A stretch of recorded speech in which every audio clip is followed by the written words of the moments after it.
ultimately make the right decision, knowing that one party is probably going to be upset about that particular outcome. But even put it in more perspective, this is a job where when the judge walks into the courtroom, everybody stands. And I've never had that experience. However, I think to have a job such as that, it takes a certain amount of humility and humor in carrying out your job and making sure everyone is treated fairly in the courtroom.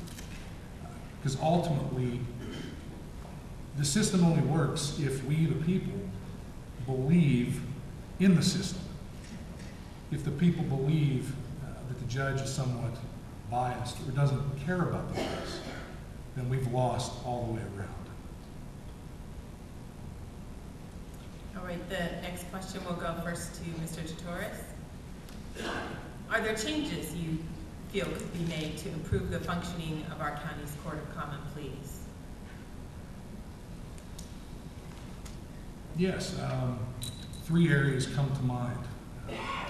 I do an awful lot of family litigation, an awful lot of custody. Tempers really flare in that particular area. And any lawyer that practices regularly in that area can share just horror stories about clients not getting along. Custody cases usually come on the heels of a protection from abuse order. Something that my good friend Judge Driscoll in Westmoreland County instituted in Westmoreland County is a system called Family Wizard. I'm sure as lawyers, many lawyers encounter clients that both the plaintiff and defendant, mother and father, just simply cannot talk to one another. And as a result, they just continue to fuel their tempers and their problems. This particular system, it's my understanding, it's fairly cost effective and is actually paid by the litigants, allows for lines of communication between the parties, but sometimes not actually having spoken to one another, so the tempers won't flare. And also it allows the court, the judges, to go into the system and see the various conversations and exchanges that are going on between the parties. Another area I would say is we need to work on, and this falls definitely on the shoulders of the Prothonotarian's office, but the court system needs to provide the necessary support to it, and that is an e-filing system. We need to make our courts more accessible and user-friendly in that respect. And I believe judges need to conduct more outreach in our community and not be recluse, so that they actually know who we are and know what we're about and can see us working in the community, just not rendering decisions on the bench every day. Mr. Gilman. There are a couple areas I would emphasize. As I've been campaigning around the county, an issue often comes up and is asked of me with respect to family matters, and that is people can't make it to the courthouse to file whatever they need to file, whether it's a complaint or a petition. In the area of family law, many persons I have found throughout my years are unrepresented, yet they work 9 to 5. They have a very difficult time getting to the courthouse on time to file whatever they need to file with respect to family matters. And the family court is the busiest court in the courthouse. So I really think that there should be some time, whether it's once a week, once a month, whatever it may be, such that the courthouse can be opened so that people who are unrepresented can come file their papers, whether it be some type of pleading, whether it's a complaint or petition. I think that's critical. I think also the court can take the lead on something that would be similar or analogous to a mentoring program. I think we have a very good bench, and it's a very knowledgeable bench. And I think we also have a strong young lawyers division. And I see a good marriage between the two, because I think that this is an issue that the two would actually enjoy working on together. When you're in law school, you learn about law. You learn about it in a vacuum. When you leave law school, it's a much different world. And young lawyers, I often see, are lost. I think if there were a mentoring program spurred by the bench, because it would be a lot of credibility if the bench took the lead, we would help young lawyers be much more effective in the courtroom and provide better services to their client. The next question will go first to Mr. Gilman. What are the toughest challenges that judges face?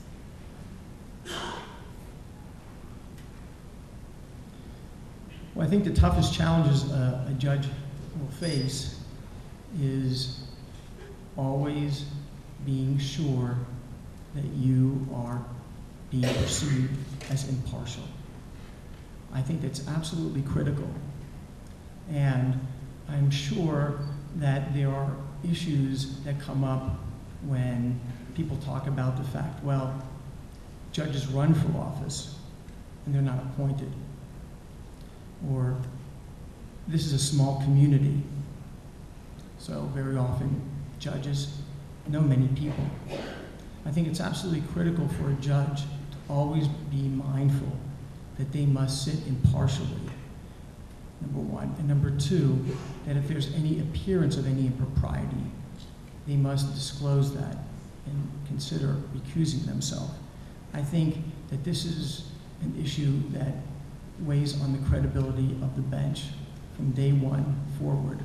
And I think that this is an issue that the bench always must be mindful of.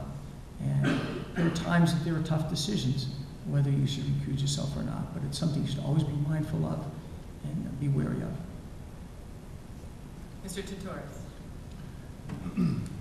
You know, I think it's, as a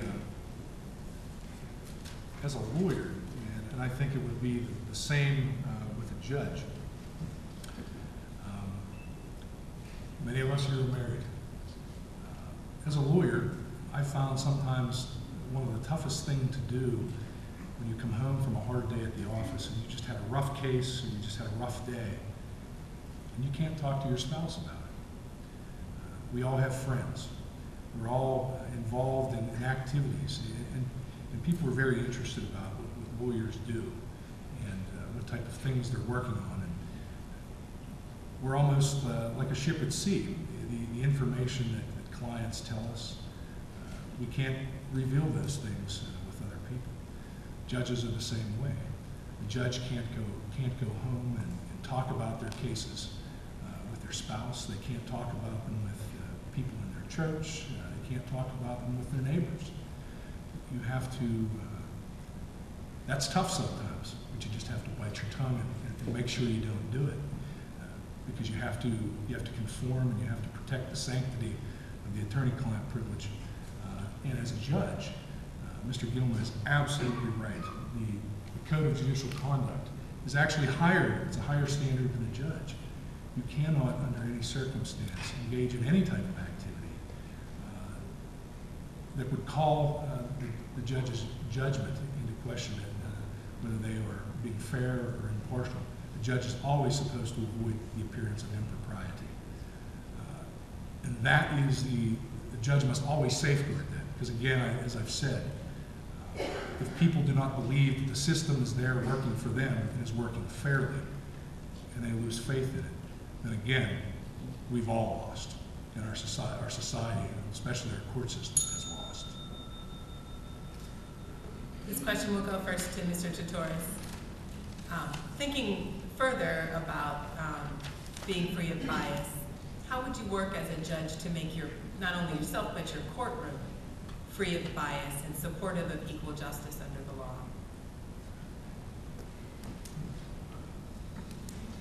Well, judge's courtroom starts with a good staff. The judge and the staff need to be congenial.